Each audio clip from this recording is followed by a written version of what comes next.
முஸ்பாத்தி சொந்தங்களுக்கு வணக்கம்.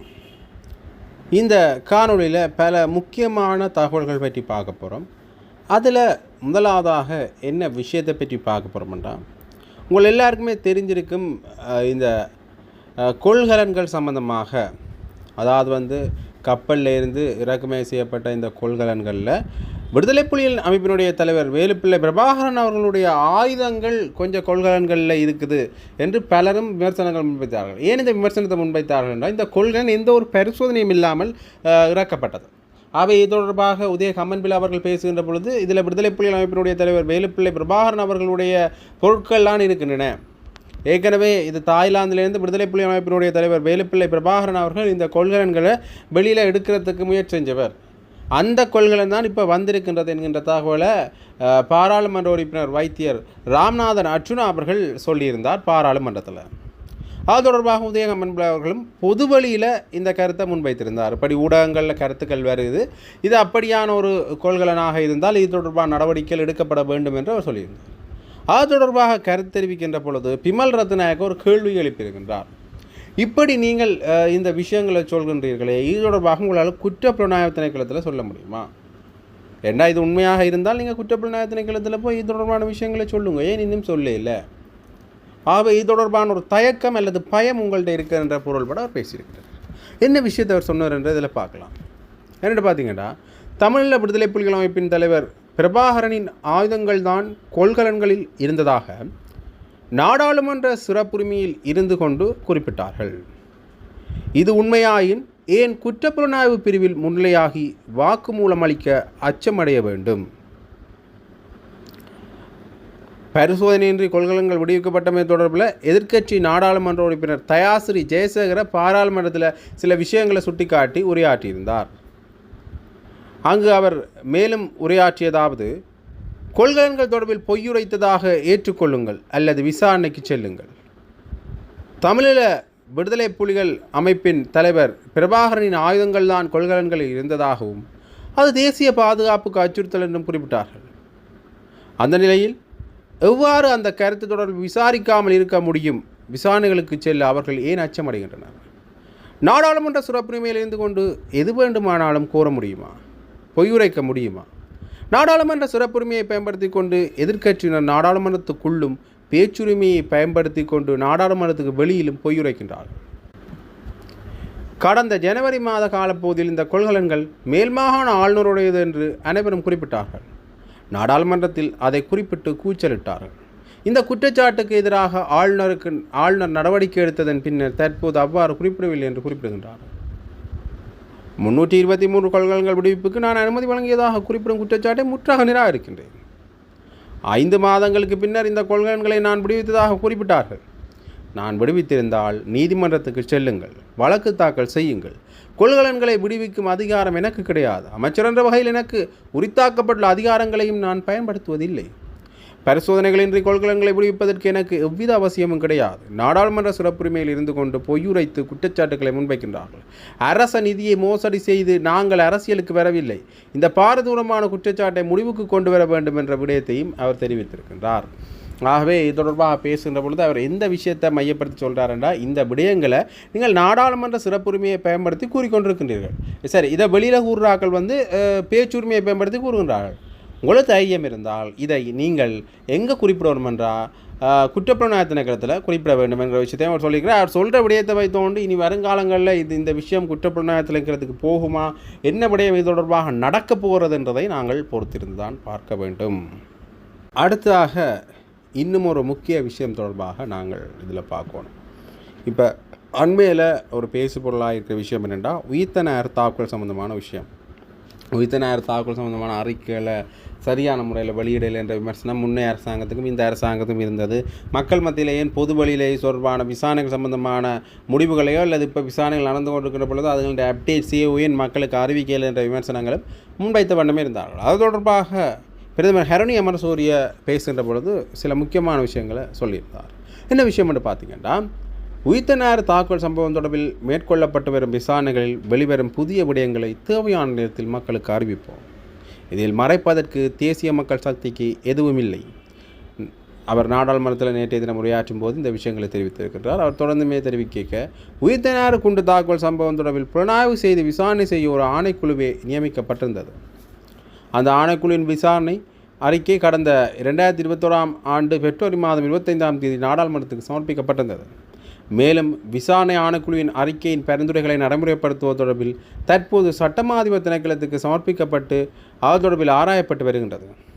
அதன் பிரகாரம் சட்டமா அதிபரால் பரிந்துரைக்கப்படும் இறுதி பரிந்துரையை அடிப்படையாக கொண்டு எடுக்க வேண்டிய அனைத்து நடவடிக்கைகளையும் மேற்கொள்ள அரசாங்கம் பின்வாங்காமல் நடவடிக்கை எடுக்கும். உயிர்த்தனார் தாக்குதல் சம்பவம் தொடர்பில் இதுவரை நியமிக்கப்பட்ட விசாரணை ஆணைக்குழு ஜனாதிபதி விசாரணை குழுவினால் பரிந்துரைக்கப்பட்டிருக்கும் பரிந்துரைகள் தொடர்பில் சட்டமா அதிபரின் ஆலோசனையின் பிரகாரம் முறையாக செயல்படுத்த நாங்கள் நடவடிக்கை எடுப்போம் என்றும் அவர் தெரிவித்திருக்கின்றார். ஆகவே இந்த உயிர்த்தனார் தாக்குதல் சம்பந்தமான சில விஷயங்களை இவர்கள் தொடர்ந்துமே முன்வைத்த வண்ணமே இருக்கின்றார்கள். இருந்தாலும் கூட இன்னுமே இந்த அறிக்கைகள் சரியான முறையில் குறிப்பிடப்படையில என்ற ஒரு விமர்சனம் இருக்கிற அதே நேரத்தில் இதில் இருக்கிற முக்கிய புள்ளிகள் இன்னும் கைது செய்யப்படையில, முக்கிய புள்ளிகள் சம்பந்தமான விசாரணைகளும் நடத்தப்படையில, குறிப்பாக மஹிந்த ராஜபக்ச அல்லது ராஜபக்ச குடும்பத்தினர் மேலே ஏன் இன்னும் விசாரணை நடத்தையில் என்ற விமர்சனங்கள் தொடர்ந்துமே வந்த வண்ணம் தான் இருக்கின்றன. பார்க்கலாம் இவர்கள் என்ன மாதிரியாக மக்களோடு இதை அணுக போன்றார்கள் என்பதை. அடுத்ததாக இன்னொரு முக்கியமான விஷயம் தொடர்பாகவும் நாங்கள் பார்க்கணும் என்று பார்த்தீங்கன்னா, அண்மை காலமாகவே இந்த முன்னை நாள் அமைச்சர்கள் மற்றும் முன்னை நாள் அரசியல் பரப்பில் இருந்தவர்கள் தொடர்பான குற்றச்சாட்டுகள் சம்பந்தமாக அவர்கள் கைது செய்யப்பட்ட வண்ணமே இருக்கின்றார்கள். குறிப்பாக அவர்கள் எந்த விஷயத்தில் கைது செய்யப்பட்டிருக்கிறார்கள் என்று பார்த்தீங்கன்னா, இந்த ஊழல் மோசடி சம்பந்தமான விடயங்களில் கைது செய்யப்பட்டிருந்தார்கள். அது மட்டும் இல்லாமல் இந்த கொலை வழக்குகள், ஆழ்கடத்தல் வழக்குகள் சம்பந்தமாகவும் கைது செய்யப்பட்டிருந்தார்கள். அவர்களோட வரிசையை பார்த்தீங்கன்னா, ஹெகலியர் அம்புக்பெல் அவர்கள் கைது செய்யப்பட்டிருந்தார். அது மட்டும் இல்லாமல் பிள்ளையானவர்கள் கைது செய்யப்பட்டிருந்தார். இப்படியாக முக்கிய புள்ளிகள் மேலேயும் இந்த அரசாங்கம் விசாரணைகளோ அல்லது கைதுகளையோ தொடர்ந்து நடத்திய வண்ணமே இருக்கின்றது என்கின்றால் அண்மை காலமாக பேசப்பட்டு வருகின்றது. அது மட்டும் இல்லாமல் அவருடைய நடவடிக்கைகளை பார்க்கின்ற பொழுதும் கூட அண்மை காலமாக இந்த விஷயங்களை அவர்கள் தொடர்ந்துமே செய்து வருகின்றார். இருந்தாலும் கூட அதில் ஒரு சில விமர்சனங்கள் முன்வைக்கப்படுறது ஒரு வலிமையான விஷயமாகவே இருக்கின்றது. இருந்தாலும் அந்த விமர்சனங்களுக்கு அவர்கள் என்ன பதில் சொல்ல போன்றார்கள் என்ற கேள்வியும் இருக்கின்ற அதே நேரத்தில் இன்னொரு கைது தொடர்பான தகவலும் வெளிவந்திருக்கின்றது. அது என்ன கைது என்று பார்த்தீங்கன்னா, கிரிந்த மீன்பிடி துறைமுகத்தில் மணல் அகழ்வு திட்டத்தை கொரிய நிறுவனத்திற்கு ஒப்படைத்து அரசாங்கத்துக்கு 2.63 மில்லியன் ரூபாவுக்கும் அதிகமாக நஷ்டத்தை ஏற்படுத்தியதாக கூறப்படும் முன்னாள் அமைச்சர் ராஜித சேனாரத்னவை கைது செய்து நீதிமன்றத்தில் முன்னிலைப்படுத்துமாறு கொழும்பு மேலதிக நீதிவான் கர்ஷன ஹெகுனுவேல உத்தரவிட்டிருக்கின்றார். இந்த வழக்கு நேற்றைய தினம், அதாவது 12ஆம் தேதி 7ஆம் மாதம் 2025ஆம் ஆண்டு கொழும்பு மேலதிக நீதிவான் கர்ஷன ஹெகுனுவேல முன்னிலையில் விசாரணைக்கு எடுத்துக்கொள்ளப்பட்ட போதே இந்த உத்தரவு பிறப்பிக்கப்பட்டிருக்கின்றது. இதன்போது லஞ்சம் மற்றும் ஊழல் விசாரணை ஆணைக்குழு அதிகாரிகள் நீதிமன்றத்தில் முன்வைத்த கோரிக்கைகளை கருத்தில் கொண்ட நீதிவான் ராஜ்ய சேனாரத்னவை கைது செய்து நீதிமன்றத்தில் முன்னிலைப்படுத்துமாறு உத்தரவிட்டிருக்கின்றார். இது தொடர்பில் லஞ்சம் மற்றும் ஊழல் விசாரணை ஆணைக்குழு அதிகாரிகள் விசாரணைகளை மேற்கொண்டு வருகின்றதுமே குறிப்பிடத்தக்க விஷயமாக இருக்கின்றது. தொடர்ந்துமே இந்த கைதுகள் இடம்பெற்று வாரத அண்மை காலமாக பார்க்கக்கூடிய மாதிரி இருக்கின்றது. அது மட்டும் இல்லாமல் முன்னை நாள் அமைச்சர்கள் கைது செய்யப்படுகின்றார்கள், முன்னை நாள் அரசியல் பிரமுகர்கள் கைது செய்யப்படுகின்றார்கள். ஆகவே அந்த வகையில் மிகவும் முக்கிய புள்ளிகள் இன்னும் கைது செய்யப்படவில்லை என்ற விமர்சனங்கள் முன்வைக்கப்பட்டு கொண்டே இருக்கின்றது. தொடர்ந்து பார்க்கலாம் இதில் வேறு என்ன முன்னேற்றங்கள் ஏற்பட்டிருக்கின்றன என்பதை. அடுத்ததாக இன்னொரு முக்கியமான விஷயம் தொடர்பாக நாங்கள் பார்க்கணும். இந்த அண்மை காலமாகவே விடுதலை புலிகள் அமைப்பினருக்கு சார்பான கருத்தியலையும் சிங்கள மக்கள் மத்தியிலையும் அல்ல சிங்கள அரசியல்வாதிகள் சம்பந்தமாகவும் எழுந்து வருகின்ற இதே நேரத்தில், அதாவது விடுதலை புலிகள் அமைப்பினர் சம்பந்தமான சாதகமான அவர்கள் தொடர்பான நல்ல விஷயங்களும் அவர்கள் தொடர்பான நன்மதிப்பு தொடர்பான விஷயங்களும் சிங்கள மக்களும் ஓரளவுக்கு அது தொடர்பான விஷயங்களை சொல்கின்றார்கள். அது மட்டும் இல்லாமல் சிங்கள அரசியல்வாதிகளும் அது தொடர்பான விமர்சனங்களை சொல்கின்றார்கள்.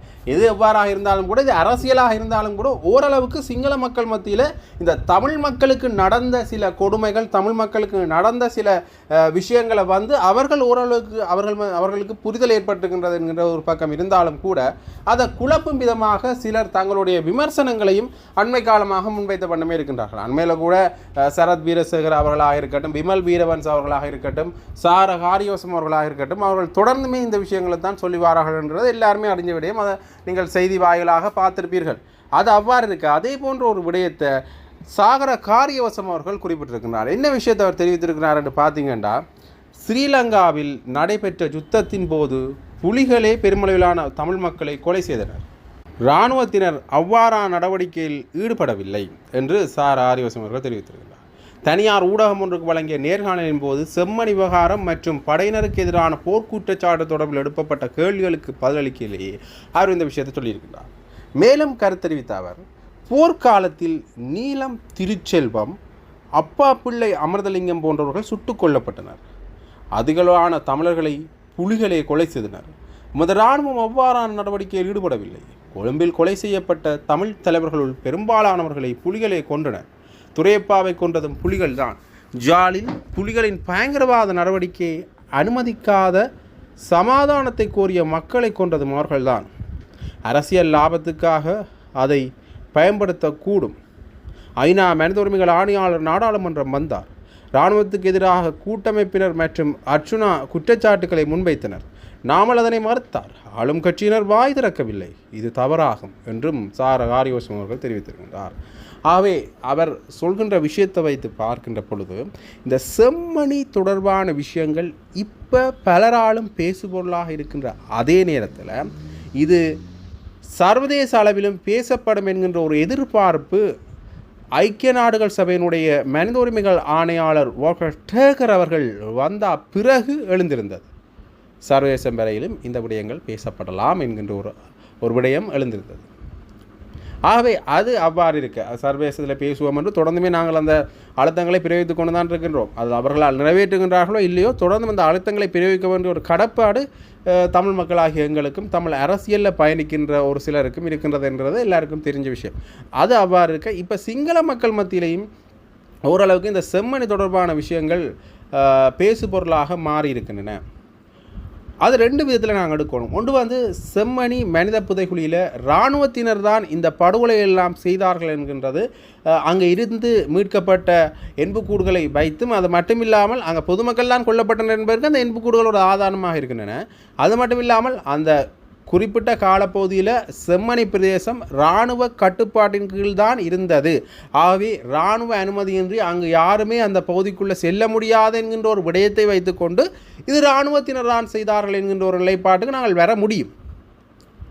ஆனால் இந்த விஷயங்களை மடைமாற்றம் செய்து சிங்கள மக்களுக்கு சொல்லுகின்ற ஒரு விஷயம் ஒன்று நடந்து கொண்டிருக்கின்றது. அண்மை காலமாக ஒரு சில சிங்கள ஊடகங்கள் வெளியிட்ட கருத்துக்களின் அடிப்படையில் இங்கே புதைக்கப்பட்டவர்கள் விடுதலை புலிகள் உறுப்பினராக இருக்கட்டும் என்று இருக்கும் என்று முதல் சொன்னார்கள். அது மட்டும் இல்லாமல் இங்கே புதைக்கப்பட்டிருக்க விடுதலை புலிகள் உறுப்பினராக கொல்லப்பட்ட மக்கள் தான் என்கிற விஷயத்தையும் அல்லது விடுதலை புலிகள் உறுப்பினராக கொல்லப்பட்ட இராணுவத்தினர் என்கிற விஷயத்தையும் தொடர்ந்தும் ஊடகங்கள் ஒரு தவறான முறையில் சிங்கள மக்கள் மத்தியில் போய் சேர்க்கிற ஒரு விடயத்தில் ஈடுபட்டிருந்தது.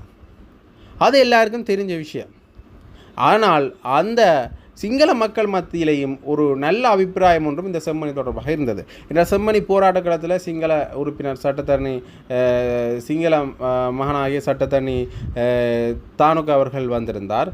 அது மட்டும் இல்லாமல் அர்ஜுனா என்கின்ற ஒரு சிவில் சமூக செயற்பாட்டாளர்கள் தென்பகுதியில் இருந்து கொண்டு இந்த செம்மணி தொடர்பாக நாங்கள் குரல் கொடுக்க வேண்டும் என்கிற விஷயத்தையும் சொல்லியிருந்தார். அதாவது செம்மணிக்கு தமிழ் மக்கள் மிகவும் அதிகளவில் போராட்டத்தில் ஈடுபட்டு வருகின்றார்கள். அந்த போராட்டத்துக்கு வலி சேர்க்கிறதுக்கு அந்த போராட்டத்தில் சிங்கள மக்களும் கைகோர்க்க வேண்டும் என்கிற விடயத்தை சொல்லியிருந்தார். ஆகவே இது இவ்வாறு இருக்க இந்த ஒரு சிலர் பரப்புகின்ற இப்படியான விடயங்கள் மூலமாக இந்த கருத்துக்கள் சிங்கள மக்கள் மத்தியில் போய் சேர்ந்திருக்கின்ற இந்த கருத்துக்களும் மாறக்கூடிய சாத்தியங்களும் இருக்குது. ஆகவே எல்லாரும் அரசியல் பரப்பிலையும் சரி ஊடக பரப்பிலையும் சரி பேசப்படுற விடயம் என்னென்னா, மீண்டும் மீண்டும் நாங்கள் தமிழில் எந்த அளவுக்கு இந்த விஷயங்களை உறுதியாக சொல்கிறோமோ அந்த அளவுக்கு ஆங்கில மொழி மூலமாகவும் சிங்கள மொழி மூலமாகவும் இந்த விஷயத்தை சொல்லி சிங்கள மக்களுக்கு போய் சேர்க்கணும் என்றதான் ஒரு அவாவாகவும் ஒரு காலத்தின் தேவையாகவும் இருக்கின்றது என்றுதான் சொல்ல வேண்டும்.